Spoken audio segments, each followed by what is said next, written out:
Hai, sahabat Shalom, Yaladim yang dikasihi Elohim. Jumpa lagi dengan Ima Ira dalam Parasat Bo. Kita coba lihat gambar di layar ya, yang ada tulisan Ibraninya.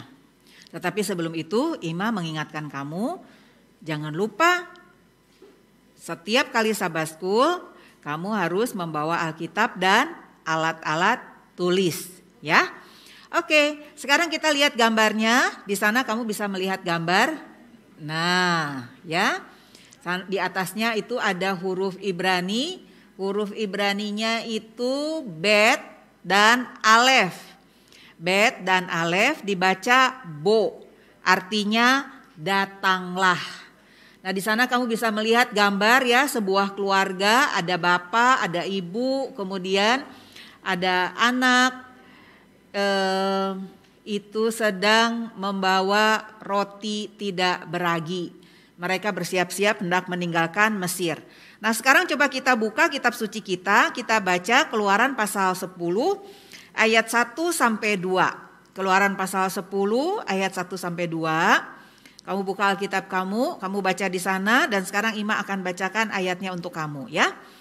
Berfirmanlah Hashem kepada Moshe, Bo menghadap Fir'aun, sebab aku telah membuat hatinya dan hati para pegawainya berkeras, supaya aku mengadakan tanda-tanda mujizat yang kubuat ini di antara mereka, dan supaya engkau dapat menceritakan kepada anak cucumu bagaimana aku mempermain-mainkan orang Mesir dan tanda-tanda mujizat mana yang telah kulakukan di antara mereka, supaya kamu mengetahui bahwa akulah Hashem.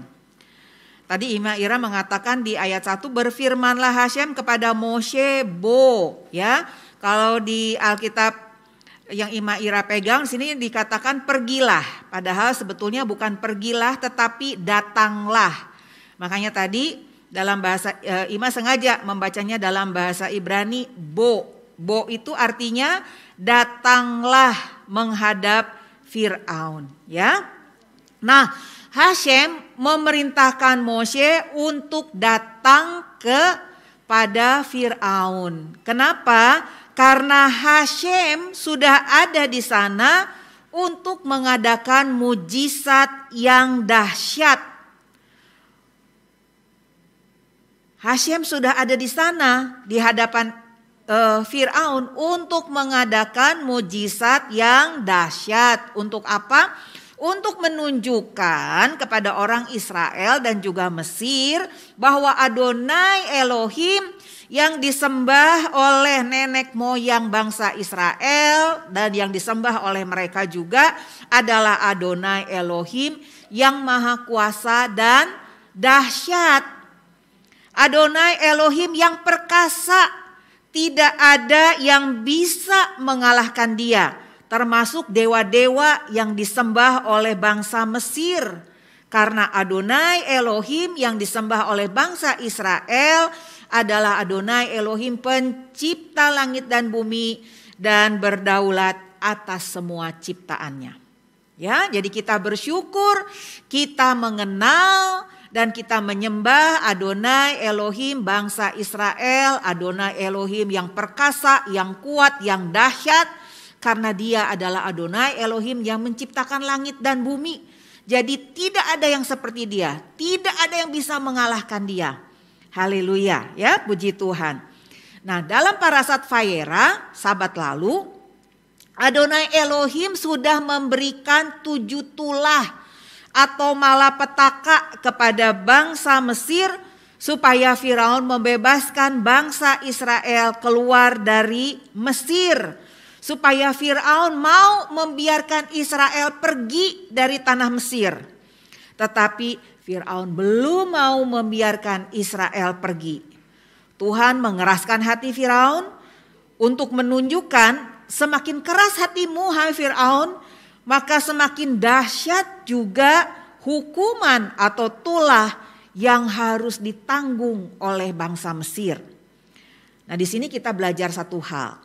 Jangan mengeraskan hatimu ketika Ruach HaKodes berbicara kepadamu dan menegur kamu ketika kamu nakal, ketika kamu tidak mau dengar-dengaran kepada orang tua, ketika kamu malas belajar, ketika kamu malas berdoa, ketika kamu malas membaca kitab suci, ya. Nah, ketika kamu juga lebih suka main game, pasti ada satu suara yang bicara di dalam hatimu, mengingatkan kamu bahwa apa yang kamu lakukan itu tidak pas atau tidak berkenan, ya.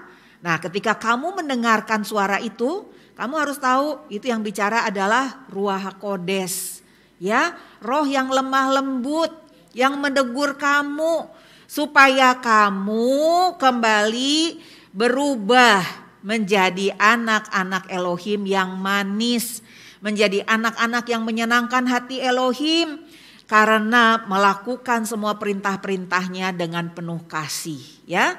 Dan kalau kamu sudah menjadi anak-anak kesukaan Elohim, maka kamu juga akan menjadi anak-anak penghiburan bagi orang tua kamu, bagi teman-teman kamu, bagi guru-guru kamu, bagi siapapun, sehingga mereka juga melihat, ya, ada kemuliaan Elohim. Mereka juga bisa melihat bahwa Adonai Elohim yang kamu sembah adalah Adonai Elohim yang baik, yang perkasa, yang luar biasa, yang mendidik kamu menjadi anak-anak yang baik dan mengasihi Adonai Elohim. Ya. Nah,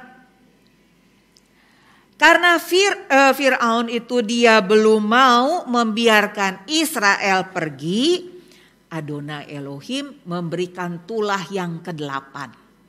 Tulah yang ke-8 itu berupa belalang, ya.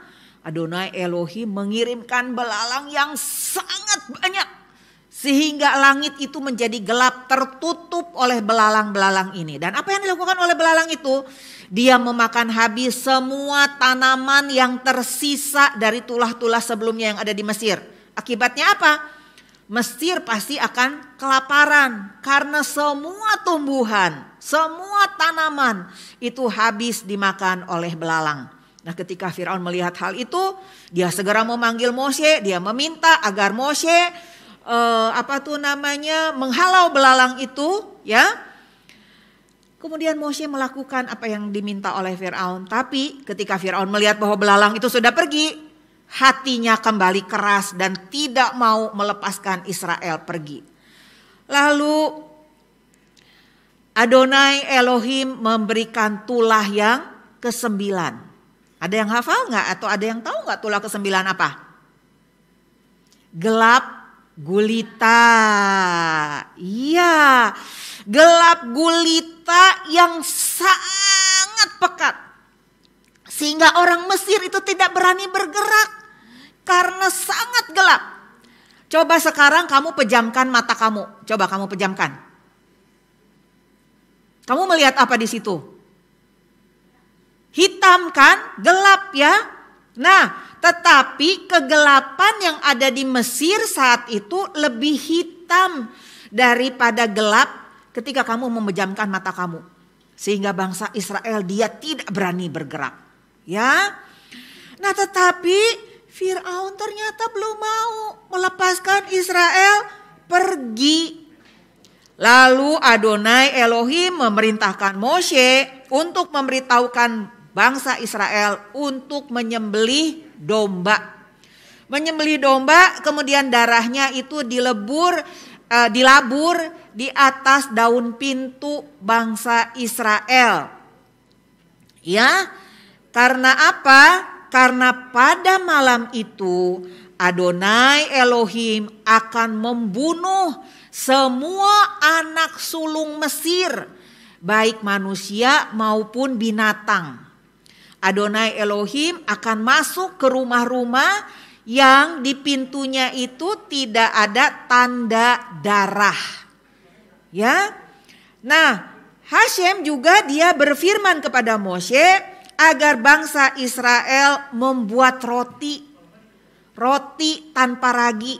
Karena kalau roti diberikan ragi itu harus ditunggu, ya, nggak bisa langsung dibakar, harus ditunggu, perlu waktu agar roti itu mengembang. Nah, karena tidak ada waktu lagi, Adonai Elohim dia berbicara kepada Moshe, Perintahkan bangsa Israel untuk membuat roti, tetapi jangan dikasih ragi, karena tidak ada waktu untuk menunggu roti itu berkembang. Karena kamu dan seluruh bangsa Israel harus segera keluar meninggalkan Mesir. Nah, selain Adonai Elohim, dia memerintahkan bangsa Israel untuk membuat roti tidak beragi. Adonai Elohim juga memerintahkan agar setiap keluarga Israel itu menyembelih domba. Ya. Dan harus dimakan saat itu juga sebelum mereka pergi meninggalkan Israel. Nah, perintah ini, perintah Adonai Elohim kepada Moshe agar bangsa Israel membuat roti tidak beragi dan menyembelih domba, itu berlaku turun-temurun sampai dengan saat ini. Yang kemudian kita kenal sebagai hari raya roti tidak beragi. Selama 7 hari bangsa Israel dan kita semua tidak boleh memakan ragi.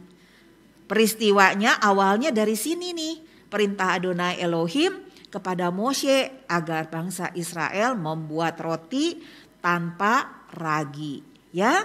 Dan kemudian menyembelih domba, memakan dagingnya, ya, dengan kasut. Dan dalam keadaan berdiri, dalam keadaan bersiap-siap untuk meninggalkan Mesir. Dan kemudian kita kenal sebagai Hari Raya Pesak. Jadi Hari Raya Pesak yang pertama itu dilakukan di Mesir pada waktu ini. Pada waktu Israel sedang bersiap-siap pergi meninggalkan Mesir. Nah, seperti bangsa Israel yang dibebaskan dari perbudakan di Mesir dengan menyembelih domba, ada domba yang mati disembelih, kamu, Ima, dan kita semua yang percaya kepada kematian dan kebangkitan Yeshua HaMasyiah dan menerimanya sebagai Tuhan dan Juru Selamat, dibebaskan dari perbudakan dosa dan menjadi anak-anak Elohim karena Yeshua HaMasyiah adalah anak domba Pesak kita yang mati untuk keampunan dosa-dosa kamu, Ima, dan kita semua yang percaya kepadanya. Haleluya, ya.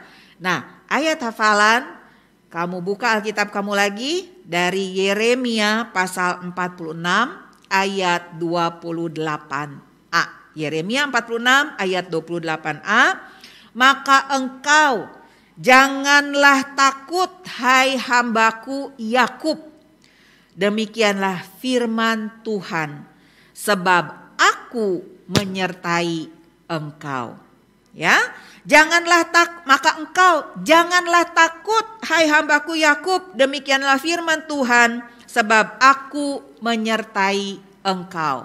Ini firman yang sama juga berlaku buat kamu dan Ima. Kita sekarang sudah memasuki tahun 2022 yang kita tidak tahu seperti apa yang akan kita hadapi, yang akan kita alami dalam tahun 2022 ini. Tetapi firman Tuhan di dalam Yeremia 46 ayat 28a mengatakan, maka engkau janganlah takut, hai hambaku Yakub, ya, karena aku akan menyertai engkau. Yang kita lakukan adalah kita tetap, ya, bersandar kepada Adonai Elohim karena Dia adalah sumber kekuatan kita. Kol hakavod, Yeshua HaMasyiah memberkati. Shabbat Shalom.